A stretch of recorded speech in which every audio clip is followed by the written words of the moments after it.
Bienvenue à vous, bien-aimés fils et filles de Dieu.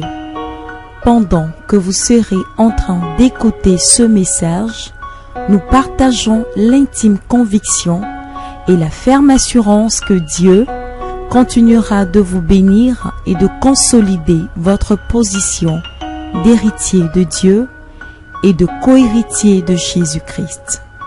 Bonne écoute et que la grâce de Dieu demeure votre partage.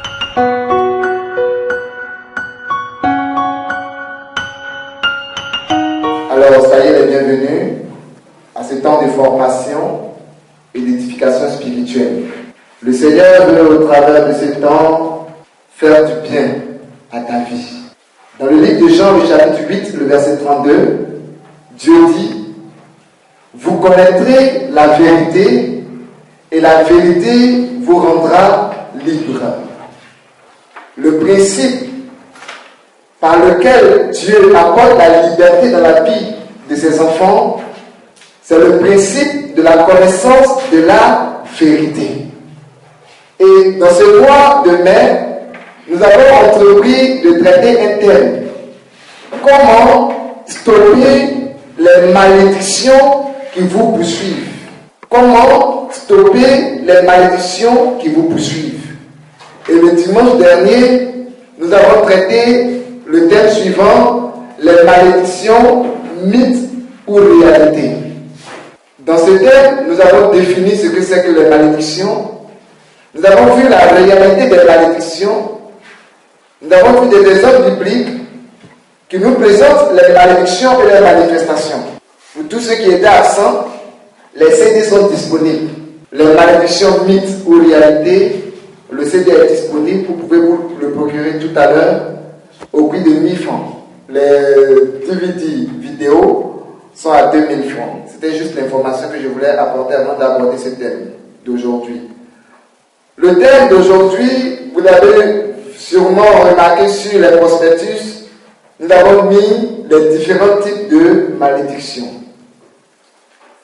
Malheureusement ou heureusement, le dimanche prochain, où nous devons traiter comment savoir si nous sommes sujets à des malédictions ou bien comment savoir si nous sommes sous des malédictions, le dimanche prochain, nous ne pourrons pas avoir de prière parce que nous serons en plein cénacle qui débute le jeudi prochain et qui finira le samedi prochain. Donc, le dimanche prochain, nous ne pourrons pas continuer sur les malédictions. Alors, l'enseignement d'aujourd'hui et du dimanche prochain, je l'ai combiné pour faire un seul enseignement.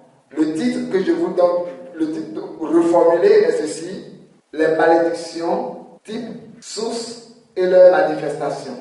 Les malédictions, type, source et leurs manifestations. Dans cet enseignement, nous allons découvrir les différents types de malédictions, la source des malédictions et les différentes manifestations au niveau des malédictions. Cela va nous permettre de savoir si nous sommes sous des malédictions ou pas.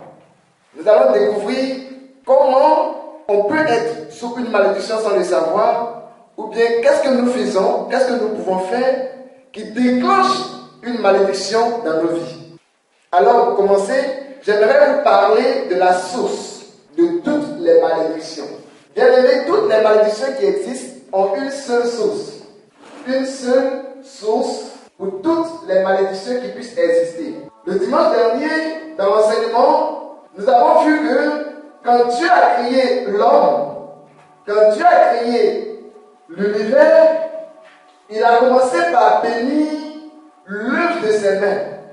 Nous avons dit que le 5e jour de la création, Dieu a béni les animaux et Dieu, le 6e jour, il a béni l'homme qu'il a fait le 6e jour et le 7e jour, Dieu a libéré la 3e bénédiction qui était la bénédiction sur le jour 7e qui est le jour du repos. Amen. Nous avons donc compris que les êtres vivants, les animaux, les poissons, avaient reçu une bénédiction, les hommes avaient reçu une bénédiction, et le 7e jour a reçu aussi une bénédiction. Et nous avons vu que Ce qui a déclenché la malédiction a été déclenchée. Dieu n'a pas béni, Dieu n'a pas maudit automatiquement l'homme. Non. Dieu a béni l'homme, Dieu a béni les jours et Dieu n'a prononcé aucune malédiction jusqu'à ce que Dieu se repose. Ça veut dire que Dieu ne voulait pas libérer la malédiction sur la vie des hommes. Dieu nous voulait bénir, Dieu nous voulait restaurer, Dieu nous voulait heureux sur la terre. Alors, Dieu a caché la malédiction derrière un commandement. Il a dit à l'homme, je te donne la permission de tout faire, d'accomplir tout ce que tu veux. Mais écoute, il y a un arbre qui se trouve au milieu du jardin. Ce arbre-là, ne l'approche pas, ni touche pas. Car le jour où tu toucheras et tu mangeras le fruit de cet arbre, ce jour-là, tu vas connaître la malédiction. Autrement dit, le malheur. Autrement dit, les effets du mal. L'homme est allé toucher, il a mangé du fruit de l'arbre interdit. Et quand l'homme a touché à l'interdit, il venait de déclencher la malédiction. Car bien aimé, tout ce que Dieu a créé existe avec son contraire. N'oubliez jamais cela. Si le malheur existe, c'est que le bonheur existe quelque part. Donc si aujourd'hui tu es malade, c'est que la guérison existe quelque part. Alors continue de chercher. Un jour tu trouveras la bénédiction. Alléluia. Bien aimé, tout ce qui existe avec son contraire. Et la bénédiction que Dieu avait libérée, son contraire qui est la malédiction, Dieu l'a caché. Mais l'homme est allé déclencher ce qui était caché. Amen, amen. Alors la source de toutes les malédictions, c'est le péché. Derrière chaque péché se trouve une malédiction. Voilà pourquoi le Seigneur va nous avertir. Il dit ne péchez pas. Car derrière chaque péché se trouve une malédiction. Chaque fois qu'une personne commet un péché, il déclenche la malédiction. Or, nous l'avons dit la dernière fois, la malédiction est une force qui accomplit de mauvais résultats. La bénédiction est une force qui accomplit de bons résultats. Quand la bénédiction est sur ton entreprise va faire de bons profits. Quand la bénédiction est sur ton foyer va donner naissance à de jolis enfants. Des enfants intelligents, des enfants qui réussissent quand la bénédiction est là. Mais quand c'est la malédiction qui est là, les enfants deviennent un problème pour toi. Alléluia. Tout ce que tu fais, au lieu de marcher, devient un problème. Tout ce que tu entreprends finit par mourir. La malédiction n'est pas une bonne chose. Or, la malédiction est mise en route. C'est comme une machine mise en route par le péché. Et le péché, c'est toutes sortes de désobéissances. Le fait de faire ce que Dieu a interdit entraîne la malédiction dans nos vies. Au niveau des péchés, aujourd'hui, nous avons fini par trouver des moyens d'accepter le péché dans nos vies. Ainsi, ce qui est dangereux, c'est de mener une vie où tu as des péchés non confessés. Les péchés non confessés nous maintiennent dans un état de malédiction constante. Vous savez, la malédiction, c'est une force libérée. Donc, quand tu commets un péché, la force se met automatiquement en marche. Mais le jour où tu confesses ce péché sincèrement, cette force s'arrête. La machine qui était contre toi s'arrête automatiquement pour laisser la bénédiction être sur ta vie. Vous comprenez? Mais le diable va te faire comprendre que, écoute, ce n'est pas bien grave. Tu n'as pas besoin de te confesser. Dans tous les cas, si tu te confesses, tu vas reprendre. Donc ce n'est pas la peine. Laisse tomber. Et finalement, on dit, à quoi bon confesser, puisque demain, je vais reprendre le même péché. Et alors, tu t'inscris sur la liste de ceux qui ont accepté d'être maudits. On les appelle les maudits éternels. Donc les péchés non confessés, ou bien le refus de confesser, en trouvant des justificatifs, quelles que soient les raisons que tu vas avancer devant Dieu pour justifier ton péché, ces raisons sont nulles. Ces raisons ne seront jamais acceptées par Dieu. Non, je pêche parce que tout le monde m'a abandonné. Je n'ai personne pour m'aider. Alors je suis obligé de vivre dans l'impudicité. Je suis obligé de vendre mon corps. Tu n'es pas obligé. Si tu justifies ton péché devant Dieu, tu n'obtiendras jamais son pardon. Mais bien aimé, reconnais tes fautes. Humilie-toi. Dis au Seigneur, je sais que c'est mauvais. Je sais que tu n'aimes pas le péché. Mais Seigneur, je n'arrive pas à m'en défaire. Aide-moi. S'il te plaît, Seigneur, aide-moi. Je ne veux plus recommencer. Alléluia. La sincérité et la vérité de ton cœur va pousser Dieu à te pardonner et à te donner la force pour pouvoir continuer. Alors, si demain tu tombes dans le péché, il viendra encore vers toi pour t'entendre, lui crier, Seigneur, je t'en supplie, aide-moi. Il te relève et tu continues ton chemin. Alors, il ne t'appelle pas pécheur. Il t'appelle un pécheur sanctifié, un pécheur repentant. Tu es un saint devant Dieu.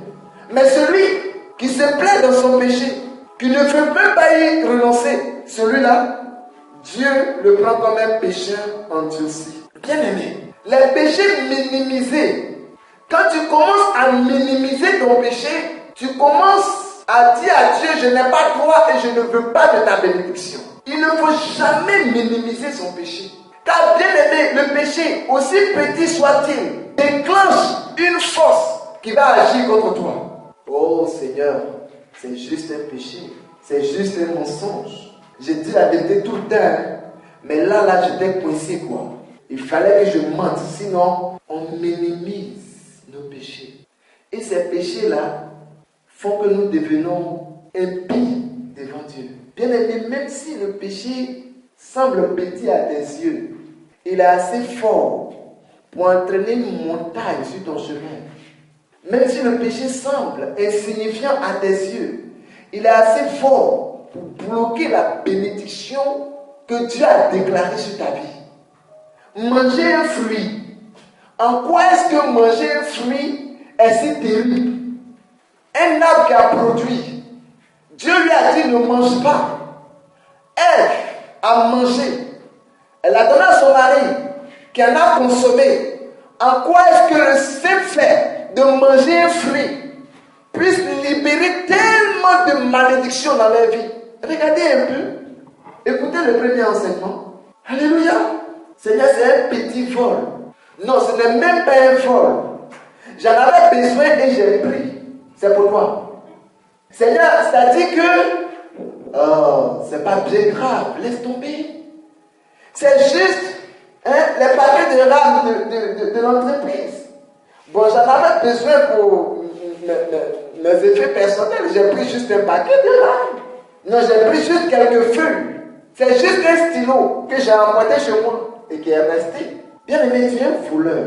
Tu as volé le stylo. Est-ce que ce stylo que tu as pris t'appartient? C'est le bien de l'entreprise. Ce n'est pas ton bien personnel. Ah, c'est le téléphone du bureau que tu utilises pour appeler tes amis pour faire affairage. Bien aimé, on ne se rend pas compte. Mais ces petites choses bloquent la bénédiction dans nos vies. C'est juste un morceau de pain à la maison.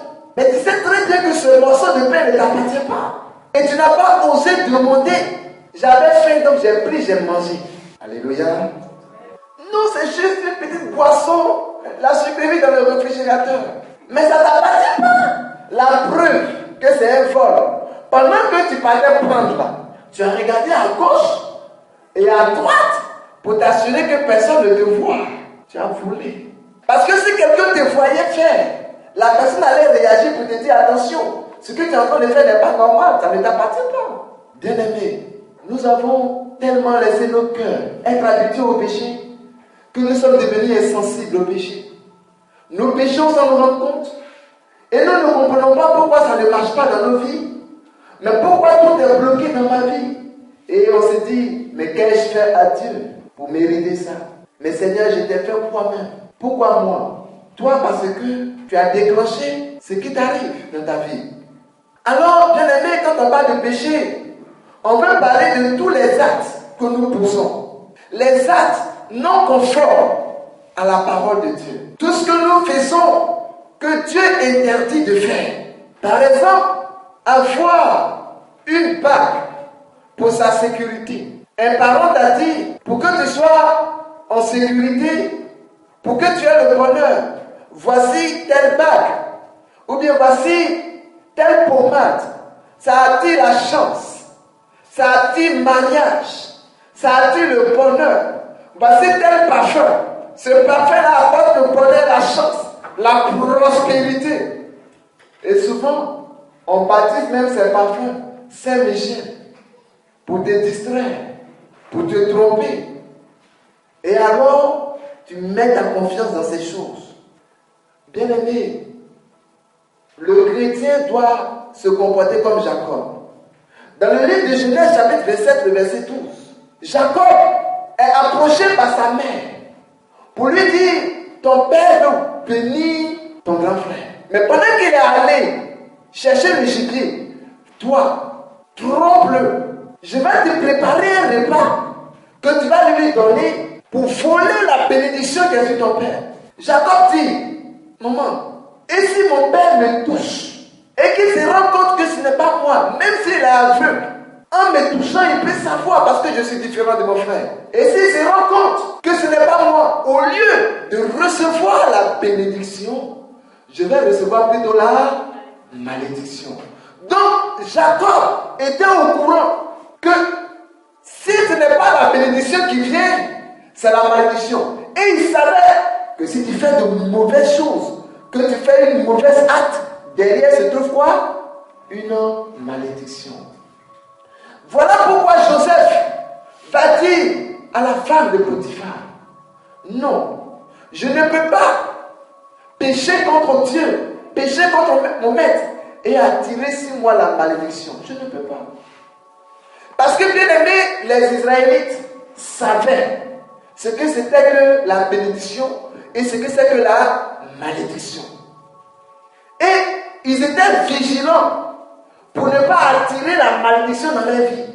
Et regardez comment une femme, une païenne, une prostituée, qu'on appelait Rahab, qui était à Canaan, alors que les espions d'Israël sont venus, cette femme a réussi à attirer quoi? La bénédiction sur sa vie. En cachant ce qui était de Dieu. Vous comprenez? Les actes que nous posons ont une signification dans le monde spirituel. Tout ce que tu fais entraîne une réaction dans ta vie. La réaction peut être positive, c'est que c'est une bénédiction. La réaction peut être négative, alors c'est une malédiction. Quand on parle de péché, on parle aussi des paroles déclarées. Dans le livre de Jérémie, chapitre 1, chapitre 2 et suivant, Jérémie rentre en conversation avec Dieu. Et Dieu lui dit, tu vois, tu es mon choix. C'est toi que j'ai choisi. Tu vas aller et tu vas annoncer à mon peuple mes paroles. Jérémie dit, non. Seigneur, Tout-Puissant, écoute, tu t'es trompé quoi. Hein? Je suis un enfant. Regarde-moi, je ne suis qu'un enfant. Le Seigneur lui dit, ne dis pas, je suis un enfant. Ça veut dire que nous devons apprendre à dire. La Bible dit, Dieu dit que la lumière soit et la lumière fut. Ça veut dire que nous devons apprendre à dire. Tu dois apprendre à parler. Dieu dit à Jérémie, ne parle pas ainsi. Ne dis pas que tu es un enfant, car tu iras et tu feras ce que je t'ai dit de faire. Alléluia. Bien aimé, ce que tu dis influence ta vie. Ça libère la force de la bénédiction ou ça libère la force de la malédiction. Ce que tu dis, bien aimé, déclenche quelque chose. Maudit, c'est dire une mauvaise parole. Béni, c'est dire une bonne parole. Voilà pourquoi, par exemple, dans la bénédiction, quand vous envoyez un objet à un prêtre pour bénir, faites attention aux paroles qu'il prononce. Il dit des paroles précises. Il dit par exemple quand il bénit l'eau, que tout endroit où cette eau sera aspergée, que quoi? Qu'elle repousse les forces des ténèbres et qu'elle attire la faveur de Dieu. Quand tu prends cette eau Tu as reçu ces paroles de bénédiction. Chaque fois que tu te mets à le faire, ces paroles, ce n'est pas le fait de jeter l'eau. Ce n'est pas le fait d'asperger l'eau. Mais c'est la parole qui est derrière l'eau là qui agit. Alléluia. Donc quand tu dis tu es en train de faire une prière de bénédiction du repas, bénir un repas, reviens à dire des belles paroles sur le repas. Seigneur, je te remercie pour ce repas. Ça c'est une action de grâce, ce n'est pas une bénédiction. Merci Seigneur. Mais que ce repas apporte force, énergie et santé à mon organisme. Ça c'est une bénédiction. Parce que tu as libéré une mission à ce repas. Tu as donné des paroles qui sont comme une mission à accomplir. Alléluia. Quand tu bénis ton enfant, prenez l'exemple de la bénédiction d'Isaac à son enfant. Regardez comment Isaac a béni ses enfants. Regardez comment Jacob a béni ses enfants. Il appelle chacun et dit, toi, voilà ce qui va t'arriver. Voilà ce que tu seras. Voilà ce que tu deviendras. Tu seras ici. Tu seras comme ci. Tu seras comme cela. Donc quand tu veux bénir ton enfant, tu l'appelles. Tu dis, lève les mains. Toi, tu seras une bénédiction pour ta génération. Tu vas réussir partout où tu vas aller. Quels que soient les examens que tu vas rencontrer sur ton chemin, tu auras toujours le succès. Ce sont des paroles que toi tu es en train de libérer. Mais ce sont des paroles de bénédiction. Quand tu fais du bien à quelqu'un, là tu dis, hey, que tout ce que tu cherches là, tu trouves. Que tout ce que tu fais là, ça marche. Que tu sois heureux, heureuse. N'est-ce pas? Ces paroles sont des bénédictions sur ta vie. Alléluia. Donc les paroles déclarées ont une grande puissance. Parce que la Bible dit, tel Dieu est dans les cieux, tel nous sommes sur la terre. Nous sommes son image. Alors si Dieu a déclaré des paroles pour créer l'humanité, les paroles de ta bouche créent les conditions de ta vie, créent les événements qui arriveront dans ta vie. Alors fais attention. Ah, j'aime dire aux gens, éduque ta bouche. S'il te plaît, éduque ta bouche. Arrivez à la maison, prenez le livre de Jacques chapitre 3 et lisez, vous allez comprendre quelque chose. Bien-aimés, parmi les péchés, quand on parle des paroles déclarées, est considérée comme péché toute déclaration qui est contraire à ce que Dieu a déclaré dans ta vie. Quand tu te lèves pour dire, hey, moi-même je suis maudit. Alors que Dieu t'a béni le 6e jour. Il dit, tu as une bénédiction. Dieu t'a dit, sois fécond. Tu dis, moi-même, tout ce que j'ai fait là, ça ne peut pas marcher, quoi. Dieu dit, sois fécond, multiplié. Tu dis, moi, je ne pourrai jamais réussir à faire plusieurs choses. Tu dis des choses contraires à ce que Dieu a déclaré dans ta vie. C'est comme si tu dis à Dieu, ce que tu as dit de bon là, je ne veux pas. Mais ce que je veux là, c'est que ça ne marche pas. C'est que je sois toujours malade. Comme tu dis, hey, moi-même, maladie, ça là, ça va me tuer. Tu dis, maladie, ça là, hey Dieu, ça va me tuer. Alléluia. Cette maladie va te tuer. Parmi les péchés, on a les mauvaises visions. Quand tu poursuis une mauvaise vision, tu déclenches une malédiction dans ta vie. Par exemple, tu fais un projet de vengeance. Tu veux te venger contre quelqu'un qui t'a fait du mal. Or, le Seigneur a bien dit dans sa parole, à moi la vengeance. Mais toi, tu dis non, moi-même, je vais me venger. En ce moment, tu déclenches la malédiction sur ta vie. Quand tu fais le projet de faire quelque chose de mal à quelqu'un, pour que la personne sente que ce qu'elle t'a fait là, ça t'a fait mal. Donc tu veux faire quelque chose, tu vas lui faire plus mal. Bien aimé, tu deviens un sorcier, tu deviens un lanceur de sorts. Parce que tu es là, tu te concentres avec ton énergie, et tu dis, toi, ce que tu m'as fait là, toi, ton mari va te tromper. Tu ne seras jamais heureuse dans un foyer. N'est-ce pas? Parce qu'elle t'a volé ton mari. Parce que notre système de fonctionnement ne doit pas être de la même manière que les païens. Nous allons évoluer rapidement. Alors, quand tu es en colère, fais attention à ce qui sort de ta bouche. Quand tu es en colère contre tes parents, contre tes enfants, contre ton patron, contre tes propres activités, s'il te plaît, contre tes clients, fais attention à ce qui sort de ta bouche. Parce que ce qui sort de ta bouche sous la base de la colère a plus d'efficacité que ce qui sort pendant que tu es tranquille, paisible. Vous savez pourquoi? Parce que ce qui sort sur la base de la colère, tu déclares cela avec conviction, n'est-ce pas? Avec foi et détermination, sûre que ça va arriver. Donc bien aimé, la colère n'est pas bonne. Un jour, je partais à un moment de prière et pendant qu'on partait en ce moment, en 95, on commençait à servir le Seigneur et j'étais dans l'accueil. Nous accueillons les gens pendant les prières, on disposait les chaises et puis pendant les prières, si quelqu'un était touché, secoué par l'Esprit de Dieu, on l'aidait, vous voyez un peu. Et voilà qu'avant la prière, je vois un taxi garé et descendre une connaissance qui venait à la prière. Je regarde le taximètre, je me rends compte que c'est un de nos taximètres. Alléluia. En ce moment, mon oncle avait 4 taxis et puis il y a un des chauffeurs qui venait de descendre une connaissance. Alors je lui ai dit, ne règle pas le taxi, c'est mon chauffeur. Alléluia. La jeune fille n'a pas réglé le taxi, était à 150 francs à Boaké. Je lui ai dit, bon, comme tu n'as pas réglé là, donne-moi 50 francs. Et puis tu prends 100 francs. Elle dit, jamais. Il dit, tu es méchante. Elle dit, jamais. Qu'est-ce qu'on va payer galette pour manger? Je lui ai dit, galette, tu vas manger là. La prière ne va pas finir que tu auras mal au ventre. Et tu vas me chercher pour que je vienne prier pour toi. Et je ne viendrai pas. Alléluia.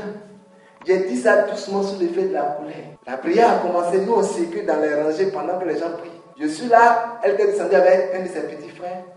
Tu cours vers moi, écoute, ma grande soeur est en train de souffrir, elle se tord de douleur, elle dit qu'elle a mal au ventre, elle te cherche, venez prier pour elle. J'étais surpris et étonné, j'ai dit mais je m'amusais. C'est vrai que j'ai dit, sous l'effet de la colère, j'étais sérieux, mais après, bon, j'ai pris ça comme un fair play. Alléluia. Mais la force que j'avais libérée là, elle ne connaît pas en fait que je m'amusais. Et la jeune fille a souffert de la douleur que j'avais déclarée. Pour dire que ce que nous disons compte vraiment. Alors la source de toutes les malédictions, c'est le péché.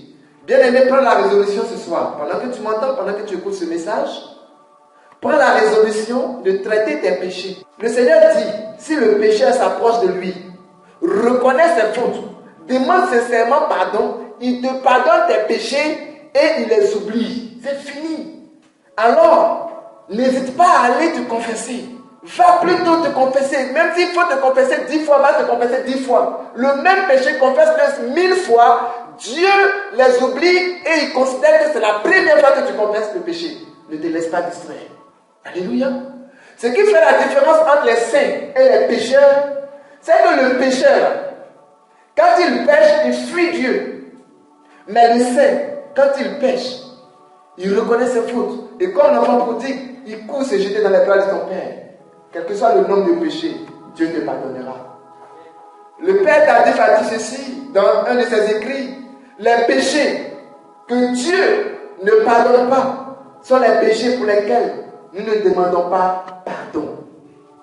Après avoir vu la source de toutes les malédictions, voyons à présent les différents types de malédictions. Je vous rappelle que les malédictions sont déclenchées par la non-observance des lois. De même qu'aujourd'hui, si tu te mets à braquer des magasins et des banques, et que des policiers t'attrapent, ils vont te soumettre à une loi en vigueur. De même, dans le monde spirituel, quand tu enfreins une loi, la punition, c'est ça qu'on appelle la malédiction. Est-ce que ça va? Alors, il y a des malédictions qu'on appelle les malédictions prononcées. Les malédictions prononcées. Premier type de malédiction que nous voyons ce soir. Il s'agit de quoi? Il s'agit des déclarations, des imprécations, des condamnations. Alors, à ce sujet, il faut que nous fassions beaucoup attention aux avertissements. Parce que, avant qu'une loi soit contre toi, on s'arrange à t'avertir que, attention, si tu fais ceci, voilà ce qui va arriver.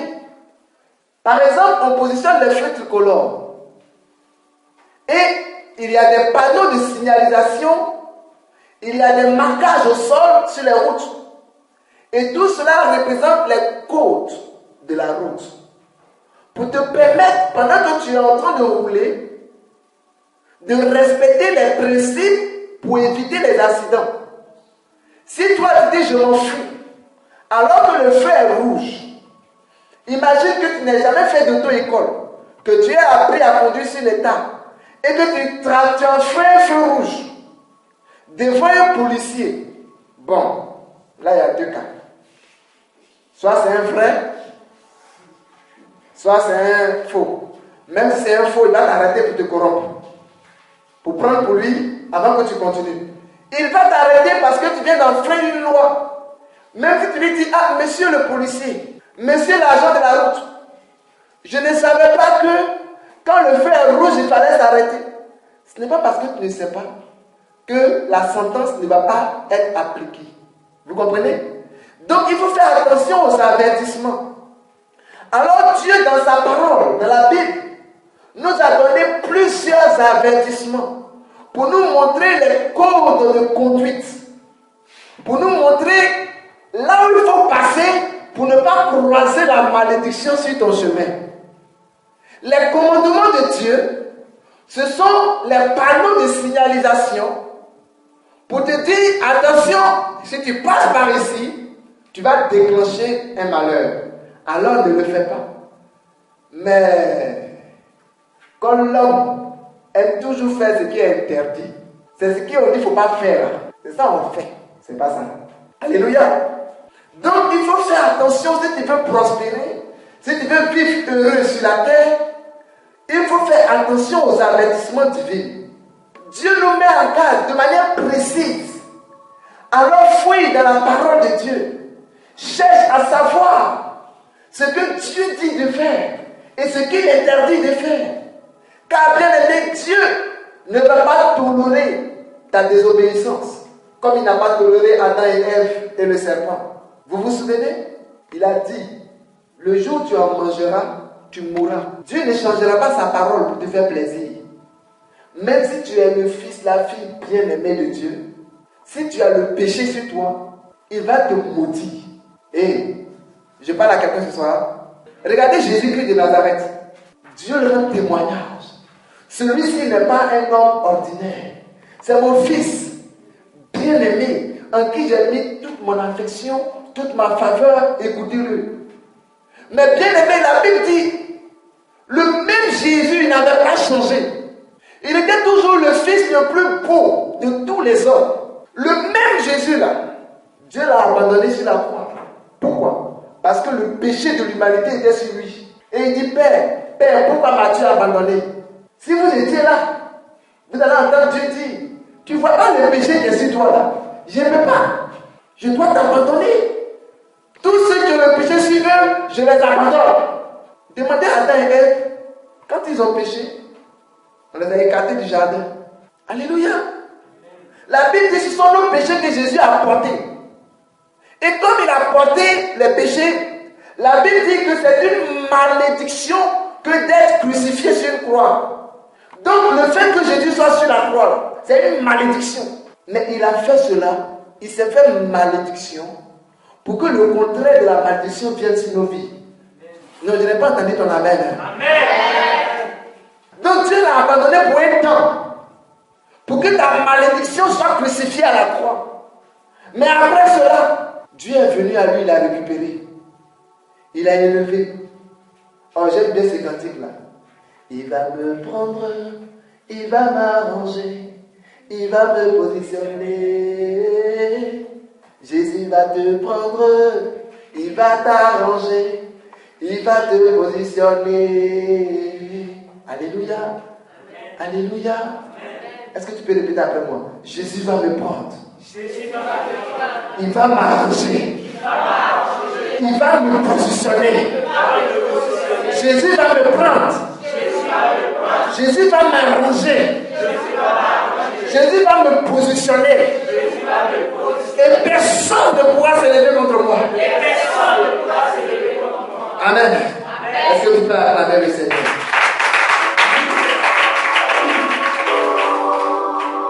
Quand vous prenez vos Bibles et que vous lisez Souvent on dit, je ne sais pas comment lire la Bible. Quand je lis, je ne comprends rien. Ah bon? Quand tu seras en train de lire désormais, fais attention aux mots. Si tu vois maudit, soit, tu soulignes en rouge. Et puis tu fais attention à ce qu'elle dit après. Par exemple, quand tu vas lire Jérémie 48, le verset 10, tu vas voir ceci. Maudit soit celui qui fait l'œuvre de Dieu avec négligence. Est-ce que tu sais que tu fais l'œuvre de Dieu? Adorer Dieu, c'est faire l'œuvre de Dieu. Prier les uns pour les autres, c'est faire l'œuvre de Dieu. Partager ton pain avec celui qui a faim, c'est faire l'œuvre de Dieu. Soutenir le malheureux, pleurer avec ceux qui pleurent, rire avec ceux qui rient, c'est faire l'œuvre de Dieu. Et pendant que tu fais ces choses, Dieu te bénit. Mais quand tu le fais de manière négligente, tu attires sur toi quoi? Alléluia. Amen. Tu vas me prendre fils, Jérémie 17, verset 5. Prends le micro. Alors quand tu lis ta Bible, fais attention. Partout où tu vois béni, tu le soulignes en vert pour dire que ça, c'est de l'espoir. Jérémie chapitre 17, le verset 5. La parole est ceci. Ainsi parle Yahvé, maudit l'homme qui se confie en l'homme. Merci. Ainsi parle Yahvé.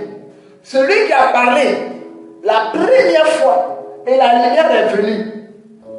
La même bouche qui a appelé la lumière à l'existence là.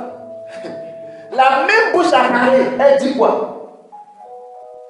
Maudit l'homme qui se confie en l'homme. Qui se confie en l'homme. Qui fait de la chair son appui. Qui fait de la chair son appui. Et dont le cœur s'écarte de Yahvé. Et dont le cœur s'écarte de Yahvé. Merci. Le Seigneur dit maudit l'homme qui met sa confiance en l'homme. Qui fait de l'homme son appui. Ça veut dire quoi simplement? Quand un problème ou un événement arrive dans ta vie, vers qui tu te tournes en premier? Quand un blocage est là, qui appelle-tu premier? Quand une maladie se présente, qui appelle-tu premier? C'est pas ta boîte à pharmacie à la maison. C'est pas tes comprimés que tu appelles premier. C'est pas ton médecin que tu appelles premier. Quand il y a un blocage, un problème, c'est pas ton compte bancaire que tu appelles premier. C'est pas ta caisse en bas de ton lit que tu vas casser premier. Et le Seigneur dit maudit soit l'homme qui met sa confiance en l'homme. C'est-à-dire que même si ta confiance est en toi-même, tu es maudit. Si tu comptes sur ton papa, ta maman, pour te sortir de toutes les situations que tu rencontres, tu es sous une malédiction. Tu te places sous une malédiction. Bien aimé, le Seigneur dit maudit soit celui qui s'appuie sur l'homme et qui s'écarte de Dieu. En fait, quand quelque chose t'arrive, tu dois courir à Dieu d'abord. Et puis lui demander, Seigneur, sors-moi de là, je t'en supplie. Bien aimé, il a dit, je ne vous laisserai pas orphelin. Je vous enverrai quoi? Une aide. Mais on aide seulement celui qui demande qu'on l'aide. Celui qui n'a pas besoin d'aide. Quand tu lui proposes ton aide, il bafoue ton aide. Mais celui qui crie à l'aide, c'est celui-là qu'on aide. Voilà pourquoi le Seigneur dit, venez à moi vous tous qui êtes fatigués et chargés d'un lourd fardeau. Si tu n'es pas fatigué, il faut rester là. Mais si tu sens que tu es fatigué, que sans lui tu ne peux pas t'en sortir, que sans lui tu ne pourras rien réussir, si tu viens vers lui, il ne te rejettera pas. Je n'ai pas vu, en lisant la Bible, quelqu'un qui est venu demander secours à Dieu, et puis Jésus n'a pas fait. Je n'ai pas vu. Montrez-moi. Montrez-moi un seul. La femme dont la fille était possédée, elle est venue, elle dit, maître, ma fille est mourante, s'il te plaît, viens, pose-lui les mains et qu'elle vive. Il y a un démon qui la fatigue. Jésus lui dit, écoute femme, écoute, on ne prend pas la nourriture des princes pour donner aux petits chiens. Bien aimé, cette femme, a-t-elle été exaucée ou pas? Elle a été exaucée. Parce qu'elle a montré à Jésus que toute sa confiance était en lui, qu'elle n'avait personne d'autre. La femme qui perdait du sang, elle avait tout perdu. Elle n'avait plus d'argent pour aller vers les médecins. Elle n'avait même plus de camarades. Tout le monde l'a abandonnée. Et elle s'est tournée vers qui? Jésus. Elle a été sauvée. Bien aimé, il est le sauveur. Il a assez de puissance pour nous sauver. Donc ça lui fait mal. Quand tu le laisses pour aller vers un féticheur, ça fait mal à Jésus. Quand tu le laisses pour aller consulter un marabout, ça fait mal à Jésus. Quand tu le laisses pour mettre ta confiance à un homme de Dieu. Amen. L'homme de Dieu peut t'aider à rencontrer Dieu. Et il doit t'aider à rencontrer Dieu. Le ministère des hommes de Dieu, on dit homme de Dieu. Dieu est l'homme. Ensemble, trouvons ton Dieu. C'est ce qu'on dit à l'homme de Dieu. Je suis venu te voir pour que tu m'amènes jusqu'à ton Dieu. Comme toi, c'est supposé que tu connais le chemin pour aller vers lui. Aide-moi à trouver ton Dieu. Bien-aimé, ne t'arrête pas à un homme. Ne t'arrête pas aux circonstances. Ne t'arrête pas aux problèmes. Mais va jusqu'à toucher Dieu. Tu seras toujours exaucé au nom de Jésus. Amen. Regardez dans Exode chapitre 20. Le Seigneur a prononcé des paroles. Il dit, tu n'auras pas d'autre Dieu que moi. C'est ce qu'on appelait les 10 commandements. Ce sont des commandements, ce sont des paroles prononcées. Mais derrière ces paroles, des paroles d'avertissement, il faut faire attention. Parce que si tu ne fais pas attention, tu vas attirer quoi? La malédiction. Bien aimé, parmi les malédictions prononcées, il y a ce qu'on appelle les condamnations. Condamner quelqu'un. Vous connaissez ce que c'est? La dernière fois, nous avons vu comment Josué a condamné toute une ville. Il a dit que celui qui allait rebâtir la ville de Jéricho, il allait perdre son premier fils pour mettre les fondements, et son dernier fils va mourir pour mettre les portes. C'était une malédiction qu'il a prononcée sur la ville. Il a condamné la ville. Alléluia. De même, quand nous prenons Ésaïe 54, le verset 17. Ésaïe 54, verset 17. La Bible dit ceci. Toute langue qui se lèvera, d'abord toute âme forgée contre toi sera sans effet, et toute langue qui se lèvera contre toi, tu la condamneras. Le Seigneur dit que si une langue se lève contre toi, tu dois faire quoi? Tu dois la condamner. Ça veut dire qu'il y a un pouvoir dans ta bouche pour condamner. Alléluia. Ce que tu ne sais pas, c'est que les sorciers, là, ils utilisent quelque chose qu'on appelle imprécation. C'est une sorte de condamnation. On appelle un châtiment violent et on dirige ce châtiment contre toi. On condamne ta vie à ce châtiment. Par exemple, le sorcier peut se réunir, les sorciers se réunissent et ils condamnent ta vie à l'échec. Tu vas beau passer des examens, tu vas toujours échouer parce qu'il y a une condamnation sur toi. Or, la Bible dit, pour ceux qui sont en Jésus-Christ, il n'y a plus aucune condamnation. Alléluia. Les sorciers se réunissent et ils utilisent la condamnation pour bloquer les destinées, pour provoquer des limitations, pour arrêter le bonheur. Ils utilisent des condamnations pour changer le cours de la vie des familles. Des enfants, tout petits, très intelligents, brillants à l'école, arrivés au CM2, premier de classe, à l'examen il échoue. Comment comprendre? Des élèves qui sont très brillants à l'école, qui ont de très bonnes moyennes, à l'examen ils échouent. Il y a un décret démoniaque qui agit contre eux. Ils sont condamnés à échouer. Ces condamnations doivent être levées. Ça doit être brisé, sinon ils ne pourront jamais réussir. Alléluia. Parmi les malédictions prononcées, il y a les déclarations. J'en ai déjà parlé un peu. Ce sont des paroles libérées portant une mission. Une mission qui s'exécute. Selon le livre d'Ésaïe 55, le verset 10 et suivant, le Seigneur dit, De même que la pluie quitte le ciel, arrose la terre, la fertilise avant de retourner, de même, les paroles de ma bouche font quoi? Elles ne retournent pas sans avoir accompli leur mission. Oh, je te dis que tu es l'image de Dieu. Les paroles de ta bouche là sont chargées de mission.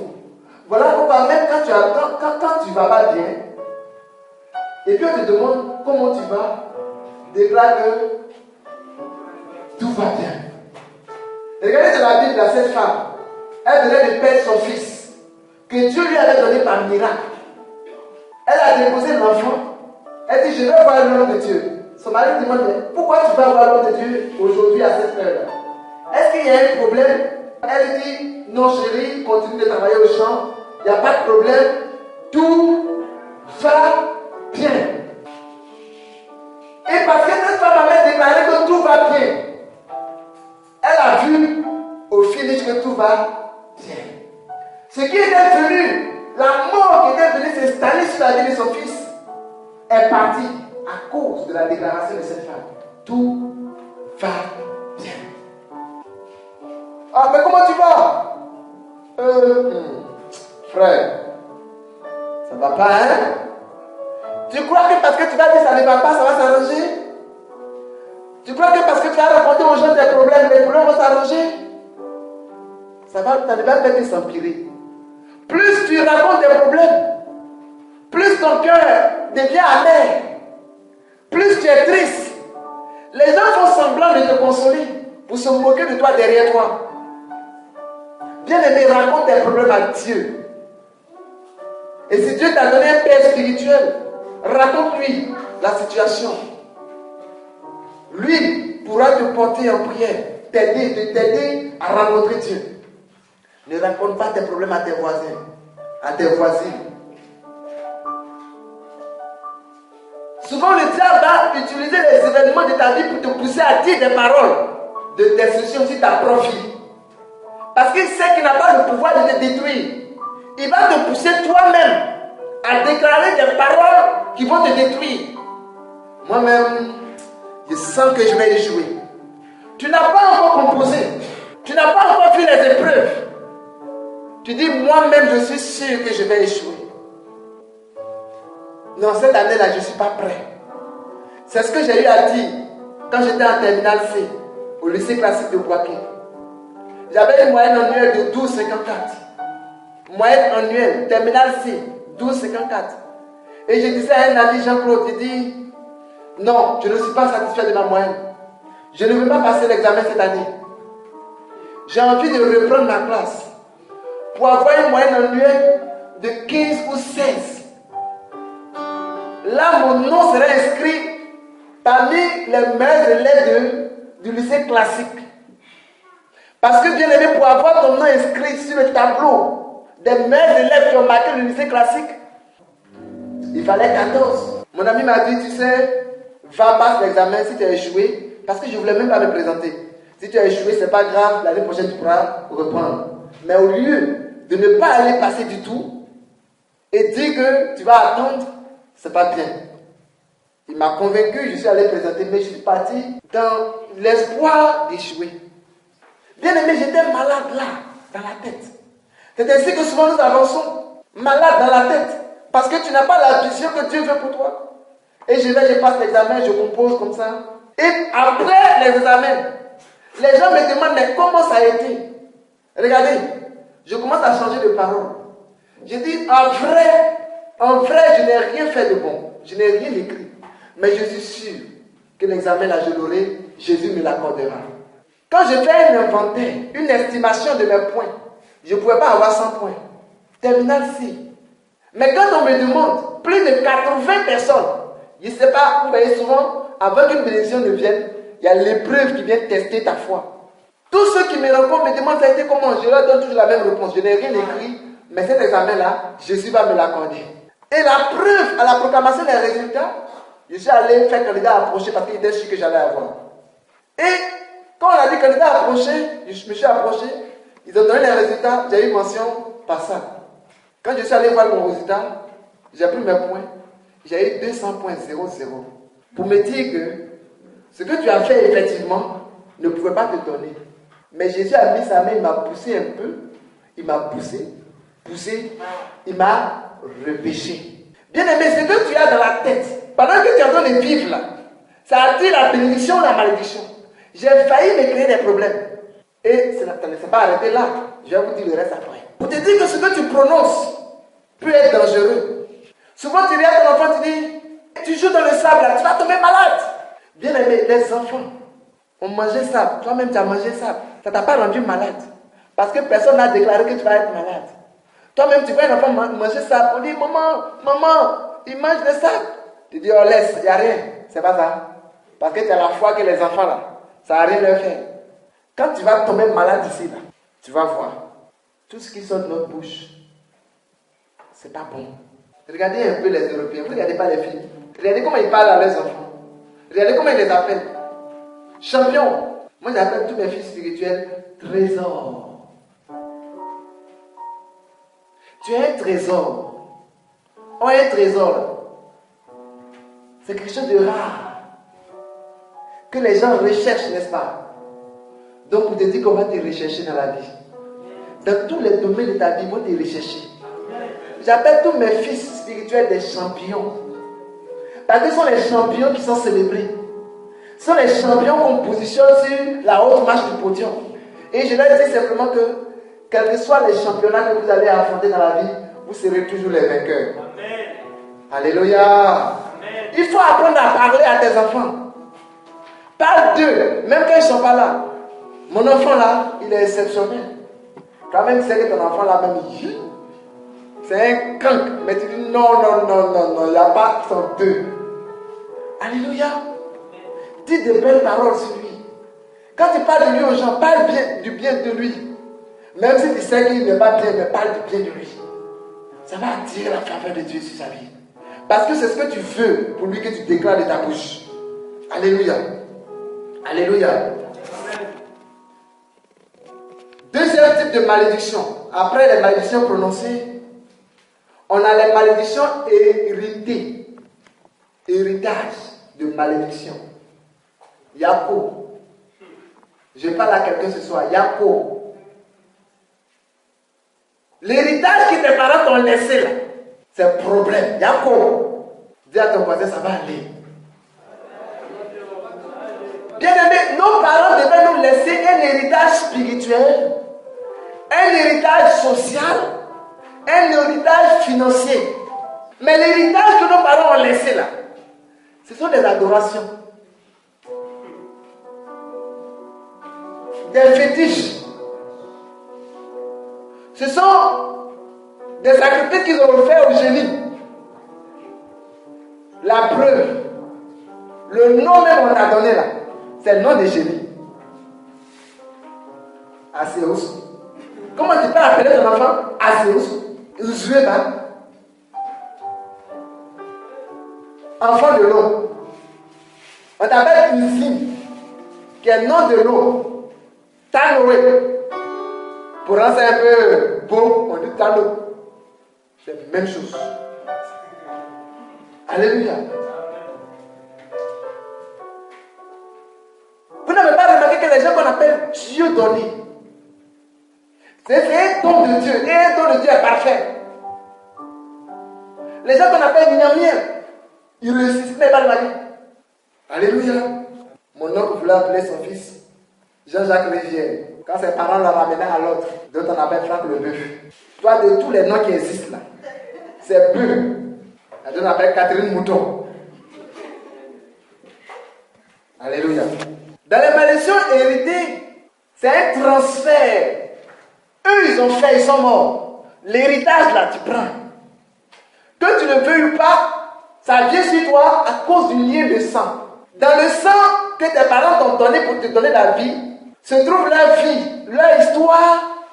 Et souvent, pour concrétiser que tu reçois l'héritage, on te donne le nom de ta grand-mère, le nom de ton grand-père. L'esprit qui était ta grand-mère s'invite automatiquement dans ta vie. L'esprit qui a fatigué ton grand-père, souvent même c'est l'esprit-là qui l'a tué. C'est le nom de ton grand-père qu'on te donne. L'esprit-là vient de tuer aussi. Ça, c'est une malédiction héréditaire. Vous allez remarquer dans des familles, les mêmes problèmes arrivent à tout le monde. Soit on ne se marie pas. En tout cas, tu t'es débrouillé. Tu as prié jusqu'à ce que tu t'es marié, tu ne vas pas faire enfant. Si tu as fait enfant, on va te divorcer. Et c'est un cycle. Il y a d'autres familles où on ne dépasse pas CM2. Tout le monde s'arrête là. Les gens ont tellement prié, maintenant ils dépassent CM2. Mais quand ils arrivent devant là-bas, là, tu as eu diplôme, tu ne peux pas travailler. On appelle ça des malédictions héréditaires. Il y a des malédictions qu'on appelle maladies héréditaires. Ta grand-mère avait asthme. Ta maman a eu asthme. Ta grand-sœur a eu asthme. Tu as asthme, ta petite sœur a asthme. Famille asthmatique, c'est une famille qui est sous la malédiction de l'asthme. Alléluia. Il y a des familles où les gens travaillent bien. Ils ont beaucoup d'argent, mais ne peuvent rien faire avec. Celui qui a l'argent là, il aide tout le monde dehors. Il n'a pas le droit d'aider sa famille. Les autres sont là, ils se plaignent. Ils se débrouillent jusqu'à un jour, lui aussi s'en sort. Il fait la même chose. Il ne peut pas aider les gens derrière.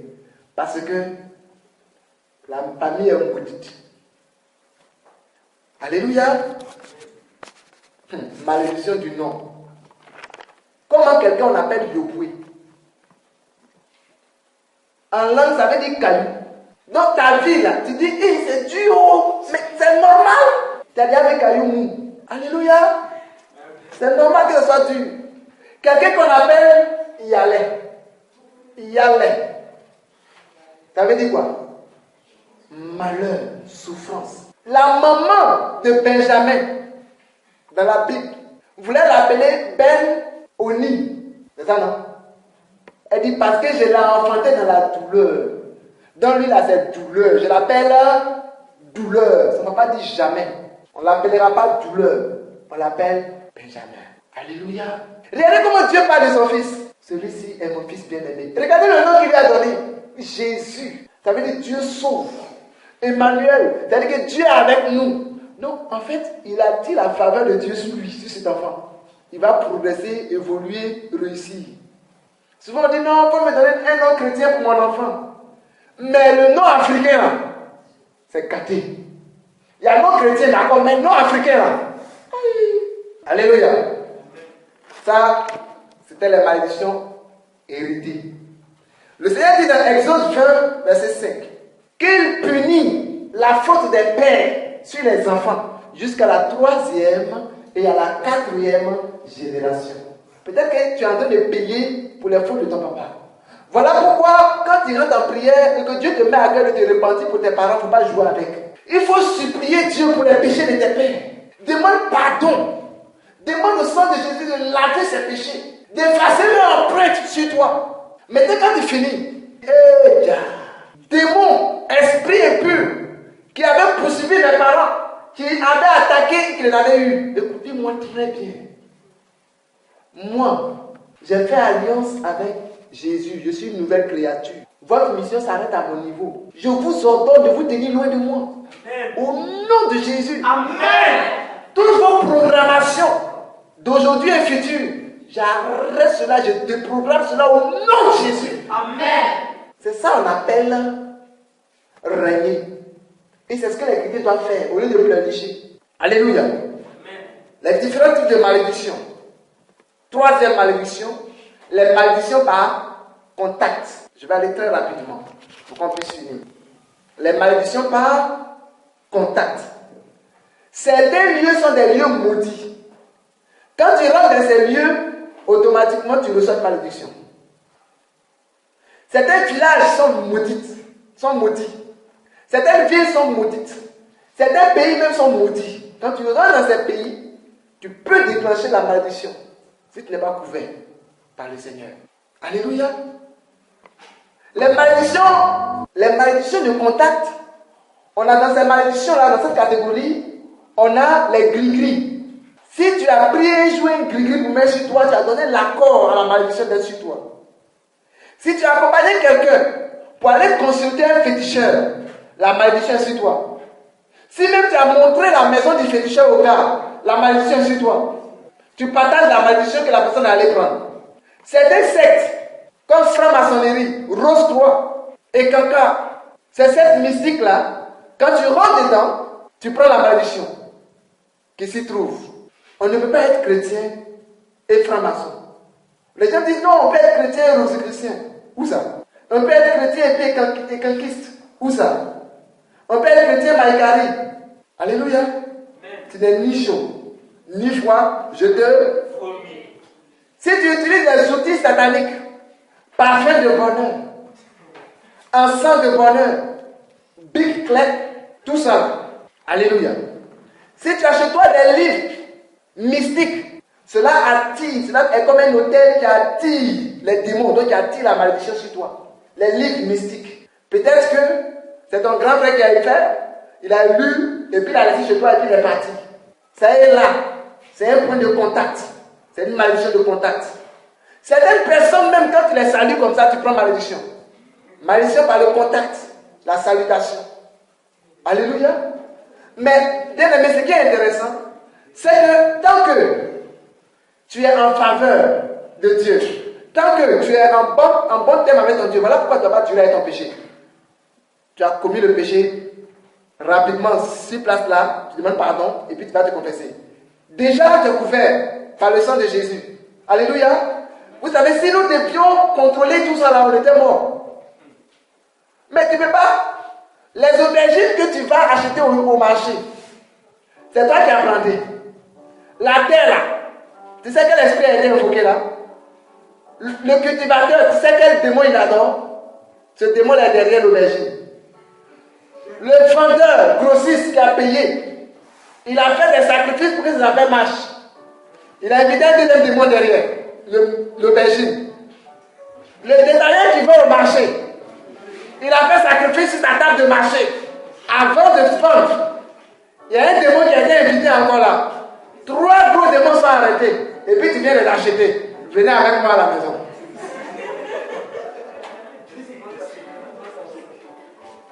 Ça c'est pour l'aubergine, il y a 3 démons. Le piment, la tomate, l'aubergine. Ta maison est déjà envahie par une légion de démons. Alléluia. Normalement, c'est comme ça se passe. Voilà pourquoi Dieu a mis un ange gardien à tes côtés. Et tant que tu es en bon terme avec ton Dieu, tant que tu es un enfant prodigue qui est revenu à la maison, alléluia. Quand tu arrives, tous les démons qui sont derrière le berger disent, c'est le propriétaire même de la terre. Hé les gars, retirez-vous. Attendons le prochain client. Alléluia. Tu te sers et puis tu continues. Avec ça, tu dis Dieu n'est pas bon pour toi. Bien aimé, ce n'est pas ignorance. Chaque jour que tu prends la voiture, si tu savais combien d'accidents le diable programme par jour contre toi, il dit bon, la personne va aller à Djamé, programmons 10 accidents. La personne aime prendre les bacas. Bon, le baca même, avant qu'il fasse 100 mètres, il doit avoir incendie. La voiture doit exploser, il doit mourir. Il fait tout ça. Mais quand tu te réveilles le matin, sous la faveur de ton Dieu, Seigneur, merci pour la journée. Tu t'en vas, tu es couvert. Tu trouves que Dieu n'est pas bon? Alléluia. Les malédictions de contact, horoscope. Dieu t'a fait homme et il t'a béni. Tu dis non, ça ne me suffit pas. Je suis poisson. Non, moi je suis scorpion. Non, moi je suis bélier, sorcier. Tu es vécu. Dieu t'a fait à son image. Et tu dis que Dieu est poisson. Image de Dieu est devenue poisson. Le diable vous blague et que vous êtes là. Aujourd'hui, il y a les cartologues sur Internet. Voyance gratuite sur Internet. Et comme il y a Internet dans tous les portables, tu as la possibilité d'avoir voyance gratuite 24 heures sur 24 sur ton portable. Et puis tu consultes pour savoir ce qui va t'arriver devant. On voit sur les chaînes. Appelez ces numéros. Ou bien envoie lui et moi. Pour savoir si votre relation là, ça va durer. Si ça peut marcher entre vous. Et puis tu crois et tu te lances dans ça, tu te mets sous une malédiction. Alléluia. Je termine avec le dernier type de malédiction. Les malédictions sans cause. Dans Proverbe 26, verset 2, le Seigneur précise que la malédiction sans cause est sans effet. D'accord? La malédiction sans cause est sans effet. Ça veut dire, Si quelqu'un prononce une malédiction en s'appuyant sur du faux, la malédiction ne marchera pas. Ça veut dire, si quelqu'un t'accuse injustement et te maudit, ça ne marchera pas. Si quelqu'un ment sur toi, et puis celui à qui ils ont menti sur toi, dit celle-là, à partir d'aujourd'hui, rien ne va marcher pour elle, ça ne marchera pas. Parce que c'est une malédiction sans cause. Les malédictions sans cause sont les malédictions aussi injustifiées. Pour rien, ton tête te lève et puis tu maudis. Ça marchera si tu es une personne autorisée ou une voix autorisée sur la personne. Par exemple, tu te lèves et puis tu maudis ton enfant comme ça. Comme c'est ton enfant, c'est pour toi. Si tu veux gâter, gâte. Et puis après, tu vas rendre compte à Dieu. Ah, tu vas répondre. Hein? La Bible dit que nous répondrons de toute parole vaine que nous aurons prononcée. Donc, tu as prononcé une mauvaise parole contre quelqu'un parce que tu te sentais bien, tu es bien rassasié. D'accord? Les malédictions prononcées par jalousie. Celle-là, elle fait le malin. Ça, là, elle va perdre son travail. Depuis là, il travaille là. Elle brille comme ça. Elle va perdre le travail là. Il dit, ça marchera pas. Alléluia. Amen. Les jaloux vont. Et puis toi, tu vas grossir. Si celui que tu maudis est innocent, ta malédiction retourne sur toi-même. Alléluia. Si parce que quelqu'un a obéi à Dieu, à la parole de Dieu, la personne est maudite, cette malédiction ne marchera pas. Elle se transforme toujours en bénédiction. Alléluia. Donc n'ayez pas peur d'obéir à Dieu. Il y a quelqu'un qui dit, hey, mon papa veut que j'aille adorer son fétiche là. S'il ne va pas là, s'il me maudit là, il dit, s'il ne va pas, je ne vais jamais réussir. Ça ne marchera pas. Alléluia. Amen. Alléluia. Pour terminer, troisième partie de mon enseignement, comment reconnaître les malédictions ou bien comment savoir que vous êtes sous une malédiction. Alléluia. Amen. Les malédictions sont des forces libérées qui empêchent le bonheur. Et Dieu t'a créé pour être fécond, multiplié, heureux sur la terre. Donc quand tu vois que tu es bloqué sur ton chemin du bonheur, il y a une malédiction quelque part. Quand tu vois que tout ce que tu fais échoue, il y a une malédiction quelque part. Quand tu vois que la paix n'est pas sur toi, quelque chose que tu fais, il y a une malédiction quelque part. Alléluia. J'avais voulu qu'on lise, mais vous allez lire à la maison tous ces versets que je donne. Luc chapitre 20, versets 29 à 31. La Bible nous parle de 7 frères qui ont marié une même femme, chacun à son tour. En ce temps-là, quand quelqu'un se marie à une femme qui n'a pas d'enfant avec la femme qui meurt, son frère doit marier la même femme pour lui faire un enfant. Ainsi, 7 frères se sont alignés sur la même femme. Eux tous sont morts sans faire enfant. Parce que cette femme-là, elle était sous une malédiction. C'était la malédiction de la stérilité. Elle ne pouvait pas enfanter. Qui lui a donné la malédiction? Je ne sais pas. Mais les sorciers aiment bien cette malédiction-là. Rendre stérile, rendre misérable, pauvre, rendre fou. Ce sont les malédictions que les sorciers aiment bien. Tu as un projet, tu en parles, du coup le projet est bloqué, le projet a avorté. Les sorciers aiment bien ça. Alléluia. Il y a tellement de malédictions dans nos vies. Et dans le livre d'Ésaïe 42, verset 22, le Seigneur dit, mon peuple est pillé, dérobé, on leur vole tous ses biens, mais il n'y a personne pour dire restitue. C'est-à-dire que personne pour déclarer la bénédiction.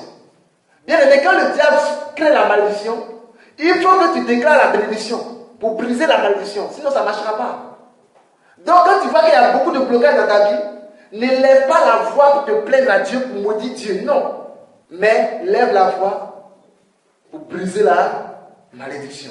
Dans le livre d'Ecclésiaste, le chapitre 10, verset 5 à 7, le sage dit qu'il a vu quelque chose de mauvais sur la terre comme une erreur. Il a vu les princes à terre et les esclaves sur les chevaux. Quand le sage dit que c'est une erreur, que l'esclave soit sur le cheval et le prince soit à terre, ça veut dire que toi, si tu n'es pas sur la position, dans la position que Dieu te veut, c'est une erreur, c'est une malédiction. Ça doit être corrigé. Tu n'es pas venu pour accompagner les autres, tu n'es pas venu pour être à la queue, mais pour être à la tête. Donc si tu n'es pas encore à la tête, tu dois te battre pour être à la tête. Parce que c'est une malédiction qui est d'être à la queue. Alléluia. Quelqu'un peut me donner un amen fort. Amen. Les familles limitées. Je vous ai donné des exemples. Vous pouvez reconnaître que vous êtes sous une malédiction comme ça. Faites un examen dans vos vies. Regardez vous-même votre vie, faites une relecture. Regardez dans votre famille, faites une relecture. Dans quel domaine les gens progressent facilement? Dans quel domaine les gens ne progressent pas du tout? Il y a une malédiction quelque part. Alléluia.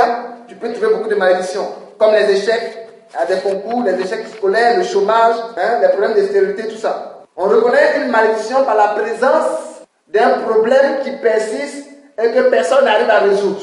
On reconnaît une malédiction quand il y a absence de bénédiction. Toi, depuis tu es là, il n'y a aucune bénédiction. Tu n'as même pas un seul témoignage que tu peux donner pour rendre gloire à Dieu. Ce n'est pas normal. Alléluia. Ce n'est pas normal. Parce que quand Dieu agit, c'est une bénédiction, tu rends témoignage pour dire, ah, vraiment c'est Dieu, hein, mais aujourd'hui là, j'ai vu la gloire de Dieu. Alléluia. Donc voici quelques symptômes. Prenez Deutéronome chapitre 28. Puisque le temps a avancé, on ne va pas lire. Mais prenez Deutéronome chapitre 28. À partir du verset 15 jusqu'au verset 68, vous allez voir les différentes malédictions. Même ulcère, c'est une malédiction. Fureur, hémorroïde, c'est malédiction. Fièvre, c'est malédiction. Lisez, vous allez voir. Alors quand tu vois ces choses dans ta vie, tu peux t'élever contre ça. Pas avec paracétamol, mais déjà par la prière. Amen. Alléluia. Gloire à Dieu. Comment savoir si on est sur une malédiction? Il y a des dons que Dieu a mis en place, qu'on appelle les dons de révélation.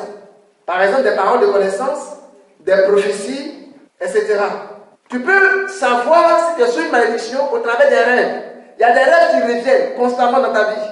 Dieu doit te donner un signal qui te dit qu'il y a quelque chose à faire là. Il y a une malédiction qu'il faut briser. Souvent, vous voyez les choses en rêve. Ça ne veut pas dire que la chose est déjà arrivée. Mais ça peut aussi vouloir dire que la chose est en train de se passer dans ta vie. Ça peut te dire aussi que la chose va venir ou bien la chose est déjà passée. Et voilà pourquoi ce sont les raisons de ce que ta vie est bloquée aujourd'hui. Alléluia. Au travers des songes. Donc fais une analyse.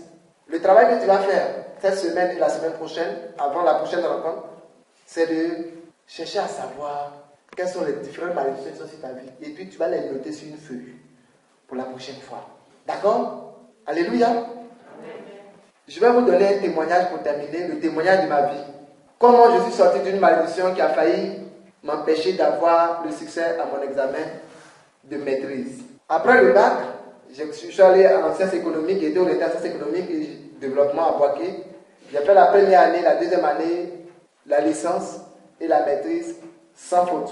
Alors que j'étais photographe, que je ne partais pas régulièrement à l'école, je me concentrais sur mes études seulement à la programmation de l'examen, soit par anticipation ou bien de manière normale. Quand on programme un examen, je me donne au moins une semaine, je bosse de 8h à midi, de 14h à 20h, de 22h à 4h du matin, je bosse non-stop. Et puis ce que je bosse là, ce qu'on donne, je valide. En tout cas, c'était un parcours sans faute, jusqu'en maîtrise. Il y a des fois où j'ai déposé la feuille vierge en écrivant mon nom et puis en disant à Dieu, de toute l'amphi, je suis le seul assis devant, ne trichant pas. Tous mes camarades que je vois derrière, loin derrière moi, sont en train de tricher. Moi, je ne veux pas beaucoup. Hein. Parmi les tricheurs là, je vais noter de 1. Il n'a qu'à bien tricher. Sa note là, 17, c'est ce que moi je veux, sur ma feuille. Et puis je dépose la feuille vierge. Alléluia. Amen. Bien aimé, le monde dans lequel nous sommes là, c'est un monde qui est influencé par les autorités qui existent dans le monde spirituel. Voilà pourquoi la Bible dit que si tu crois, rien ne te sera impossible. Bien aimé, j'ai fait comme ça, de la première année jusqu'en licence, sans faute, pour dire qu'il y a des mystères qui existent. Et à ne pas bosser, tout au contraire. Mais je vous encourage à ne pas tricher et à faire confiance à Dieu. Parce que l'examen là, c'est pas ce que tu as écrit là seulement. Il y a correction. On peut bien corriger, et puis il y a le report des notes, on peut se tromper. Alléluia. Amen. Donc tout ça là, c'est trop long. Je vais être admis. Arrivé en année de maîtrise, j'étais allé à une évangélisation, à une veillée. On a fini la veillée et puis le lendemain matin, j'ai un ami qui me dit, on compose, du moins je ressens l'envie d'appeler mon ami. Je l'appelle rapidement, à 6h, il me dit on compose à 7h. Il dit quoi? Il dit on compose à 7h, il dit quoi? Il dit contrôle de gestion. Il dit c'est quoi ça là? Il dit ah non, c'est pas d'un professeur qui est venu, il a fait ça en 2 semaines, il a programmé sa compo. J'ai dit bon ok, j'arrive. Je me lave rapidement, j'arrive à l'université. J'arrive, on doit composer à 7h. Il dit Seigneur, je ne suis pas prêt. C'est maintenant que je vais prendre connaissance du coup. que la composition soit reportée jusqu'à 9h. Alléluia. On est là, on dit il y a eu un petit retard, la composition sera reportée à 9h. Gloire à Dieu. J'ai photocopié les cours, j'ai commencé à bosser. Jusqu'à 9h, je ne comprends rien, tout est noir. J'ai dit Seigneur, je ne suis pas prêt. Que cette compo-là soit ramenée à 11h. Au nom de Jésus. Alléluia.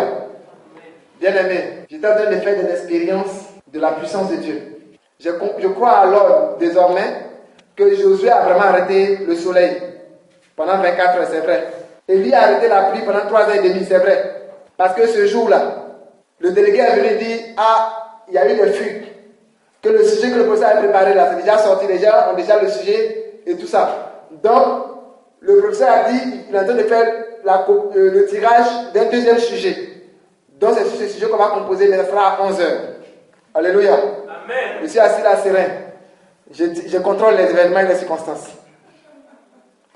À 11h, on donne les copies. Je regarde bien aimé, je ne comprends rien dedans. J'ai dit, mais attends, 4 heures de poste, il n'y a même pas un mot qui ressemble à tout ce que j'ai lu là. Je regarde bien, rien. Je dis, bon, je vais aller rendre ma copie vierge encore. Seigneur. Je regarde, je vois, dans l'exercice 1, vers la fin, on dit, vois tableau annexe. Je tourne ma copie, je tourne, je retourne, je ne vois pas de tableau.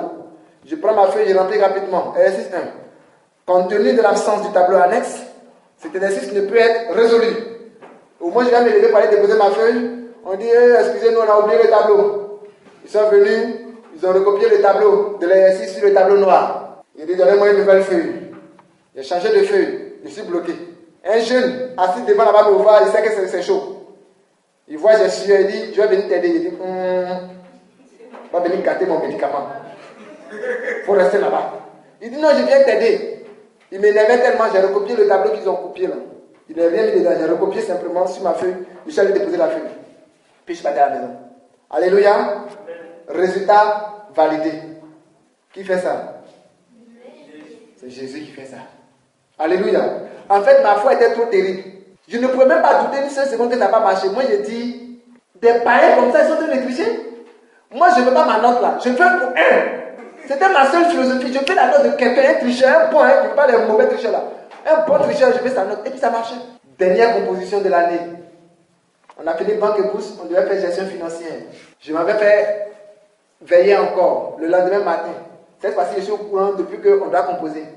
J'ai dit, je ne suis pas prêt. Un de mes fils spirituels m'approche, papa, tu composes à 15h, non? Bonne chance. Il dit, oh, moi je suis trop fatigué, je n'irai pas. Il dit, pourquoi? Il faut partir. Il dit, je ne vais pas. Il est parti. Dieu a envoyé 2 heures. Papa, bonne chance pour ton truc là, on a bien prié pour toi, ça va marcher. Il dit, moi, je n'ai pas envie de partir. Il dit, il faut partir. Il dit, non, bon, je vais voir, je vais me reposer d'abord si ça marche, je vais partir. Il est parti. Il y a une de mes tantes qui vient. Elle dit, ton examen là, c'est glorieux, ça va marcher. Il dit, moi, je n'ai pas envie d'aller composer. Il dit, oh, toi aussi, va arrêter ça, va composer, tu n'es pas à 15h. Il est 8h, tu as le temps. Il dit, je vais voir. 15h arrivé, je ne suis pas parti. Je n'ai pas composé. Alléluia. Amen. Je me disais que j'allais à la deuxième session. En deuxième session, je suis parti. J'ai composé, j'ai échoué. L'année qui a suivi, à l'université, tu as 2 chances. J'ai composé première session, j'ai échoué. Deuxième session, j'ai échoué. Une seule matière. L'année qui a suivi, la 3e année, première session, j'ai échoué. J'ai dit, ah non, c'est pas normal. Alléluia. Amen. Quand la deuxième session a été programmée, j'ai dit, non, c'est pas normal. J'ai dit, Seigneur, dis-moi ce qui se passe. Je me suis retiré, il allait me cacher quelque part dans le jeûne et la prière. Non, c'est même pas dans le jeûne. J'ai dit, Seigneur, j'ai quitté la maison, j'ai pris un sac, je suis allé dans une maison inachevée. Je suis arrivé, Seigneur, je ne suis pas venu pour prier. Je suis venu pour que tu me dises ce qui se passe dans ma vie. Je me suis couché, j'ai dit, je ne prie pas. Et puis je suis là. À 7h, j'étais couché. Avant 7h30, j'ai eu une vision.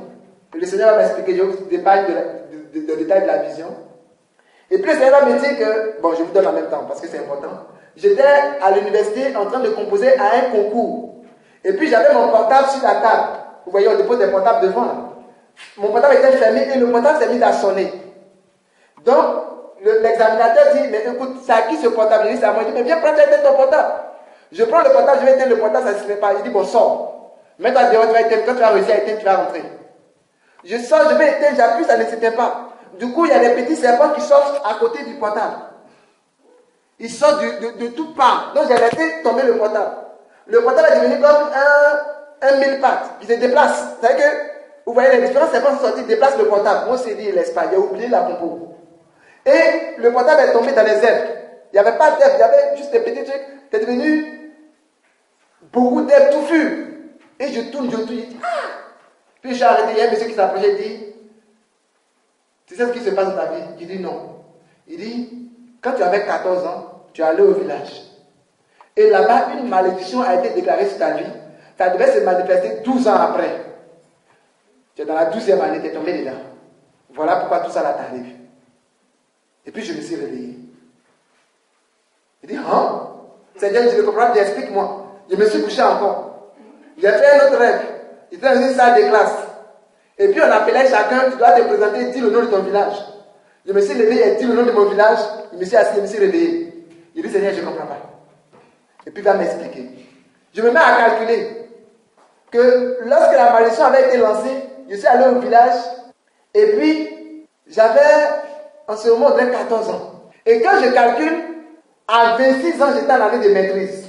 La première session, si je composais avant les 26 ans. Vous comprenez? Mais quand j'ai refusé, la deuxième session, j'étais rentré dans la 26e année.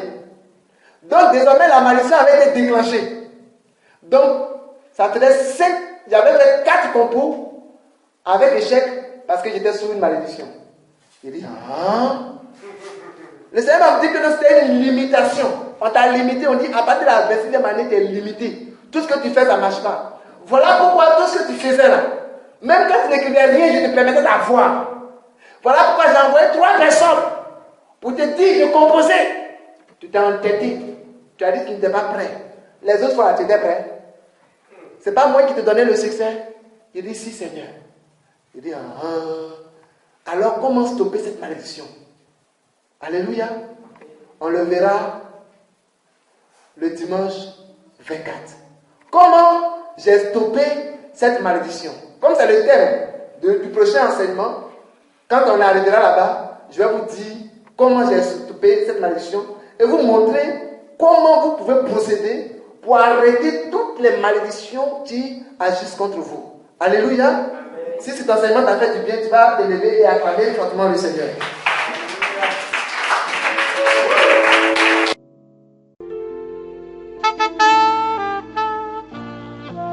Cet enseignement vous a certainement fait du bien.